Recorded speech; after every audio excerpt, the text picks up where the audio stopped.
The crimson dawn broke over the ruins of New York, casting long shadows across the skeletal remains of what had once been humanity's greatest city.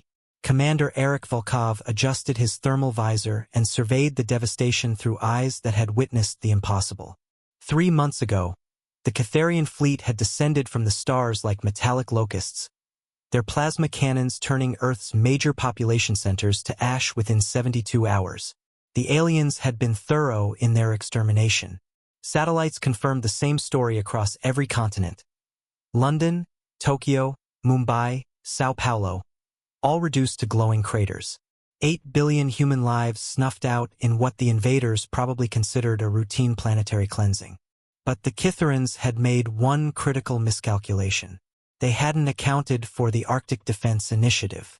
Deep beneath the Greenland ice sheet, Project Frost had been humanity's most classified military experiment. While the world above burned, Lieutenant Maya Rodriguez emerged from her cryopod in Facility 7, her enhanced metabolism already adapting to the sub-zero temperatures. The genetic modifications had taken months to implement, altered muscle fibers that generated heat through friction, enhanced red blood cell production, and neural pathways rewired for superhuman reflexes in extreme cold. Status report? Volkov's voice crackled through the comm system as Rodriguez joined the other survivors in the briefing chamber carved from solid ice. Thermal imaging confirms Catharian patrol units have established a perimeter around the ruins of Reykjavik, reported Sergeant James Blackwood, his breath visible even in the heated chamber. They're conducting what appears to be resource extraction operations. The super soldiers had been designed for a different war, one against human enemies in the planet's most inhospitable regions. The scientists who created them never imagined their subjects would become humanity's final hope against an alien invasion. But the modifications that allowed them to survive in -40 temperatures also made them invisible to Catharian thermal detection systems.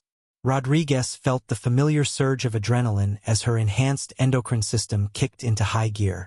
The genetic alterations hadn't just made them cold-resistant.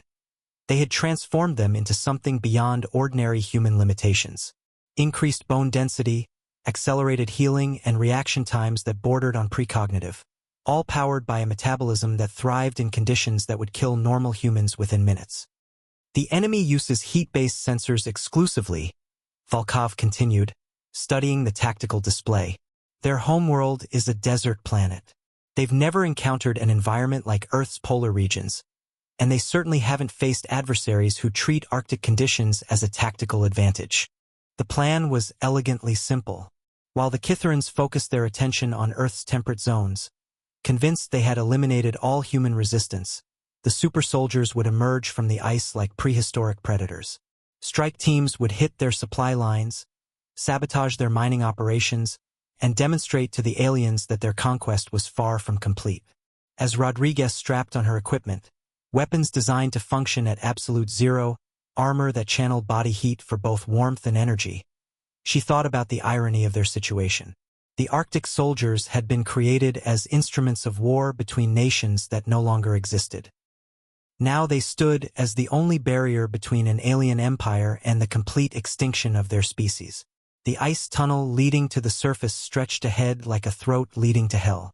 But for Rodriguez and her fellow soldiers, the frozen wasteland above represented something else entirely: home field advantage.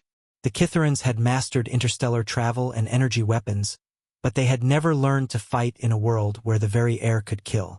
As the strike teams prepared to ascend, Rodriguez checked her weapons power cell one final time. The war for Earth's survival was about to begin, and it would be fought not under the blazing sun of alien worlds, but in the endless winter where humanity's last warriors had learned to thrive. The hunt was about to begin.